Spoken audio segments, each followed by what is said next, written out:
technology has had a major impact on the world's workforce.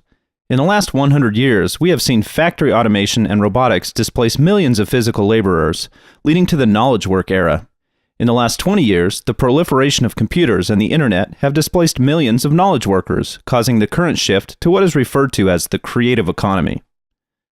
The creative economy is based upon the uniquely human capability to generate new ideas, new technology, and works of art. In the creative economy, workers are driven by autonomy, mastery, and purpose. When these conditions are present, innovation thrives, customers are delighted, and workers collaborate to unite science and art to solve deep human problems. Unfortunately, most organizations are not set up with the needs of creative workers in mind. Our management approach comes from the 100-year-old concepts of Frederick Winslow Taylor. I can say without the slightest hesitation that the science of handling pig iron is so great that the man who is physically capable to handle pig iron and is sufficiently stupid to choose this for his occupation is rarely able to comprehend the science of handling pig iron. And our org structures go back even further to the hierarchy of Julius Caesar's armies. These approaches were breakthrough ideas at the time, but are not effective approaches in creative economy organizations. In the second half of the last century, the big three automakers dominated the market with massive workforces, inventories, and bottom lines. Toyota, a scrappy automated loom company in Japan, was just entering the auto industry. There was no way they could afford to match the economies of scale of the US manufacturers. Their only competitive advantages could be speed and quality. The American expert W. Edwards Deming was working with several Japanese business leaders, teaching them the total quality management approach. A rising executive at Toyota named Taiichi Ono embraced Deming's ideas and expanded upon them to create the Toyota Production System, what we now refer to as lean manufacturing. 3 key concepts from lean that are helpful in the creative economy are: 1. Trusting the workers to decide how to do the work, rather than relying on managers to choose the process. 2. Focusing on continuous improvement over relying on prescribed best practices. And 3, viewing value from the customer's perspective instead of from the company's profit motive. Let's fast forward to the 90s and transition to the world of software. The chaos reports from that time do a nice job of illustrating the somewhat disappointing state of the industry. The large majority of the features we were building were rarely or never used, and most projects were at least challenged and at worst completely failing to deliver on their stated goals. In 1984, 2 business professors published a paper sharing the results of their study of several lean companies that were getting great results. Jeff Sutherland combined their findings with ideas from complexity science and other areas to give birth to Scrum. Notice that lean was a direct ancestor of Agile. Scrum incorporates and builds upon several lean concepts. 3 key ideas from Scrum that are helpful in the creative economy are: 1. Focusing on building small, high-performing, cross-functional teams, rather than relying on and rewarding individual heroics. 2. Developing products incrementally, where each increment is potentially releasable so that we can get good feedback. And 3. A new type of role that uses a servant leader approach to help organizations to continuously improve. Scrum and related Agile approaches did help many organizations get better at delivering working software. One such company, called IMVU, was using full XP practices. However, they were still failing to succeed in the market.